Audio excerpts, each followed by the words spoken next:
Party ఫిరాయింపుల వ్యవహారం TDP versus బీజేపీగా మారింది. మొన్నటి వరకు టీడీపీ వైసీపీ మధ్య ఉన్న అరగడ కాస్త మిత్రపక్షాల వైపు మళ్లింది.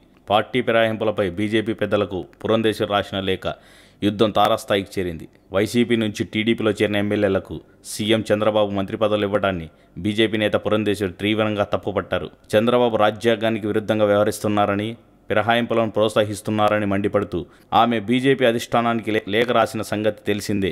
ఈ నేపథ్యంలో పురంధేశ్వరి ఆరోపణలపై టీడీపీ నేతలు ఎదురుదాడికి దిగారు. మా సంగతి సరే, మరి మీరెప్పుడు తప్పు చేయలేదా అని ప్రశ్నిస్తున్నారు. కాంగ్రెస్ పార్టీలో ఉండగా కేంద్ర మంత్రి పదవులు అనుభవించిన మాజీ కేంద్ర మంత్రి పురంధేశ్వరి ఆ తర్వాత బీజేపీలో చేరడం పార్టీ ఫిరాయింపు కిందికి రాదా అని టీడీపీ ఎమ్మెల్సీ బుద్ధా వెంకన్న ప్రశ్నించారు. ఈ మేరకు ఆమెకు బహిరంగ లేఖ రాశారు. పార్టీ ఫిరాయింపులపై పురంధేశ్వరి మాట్లాడడం విడ్డూరంగా ఉందన్నారాయన.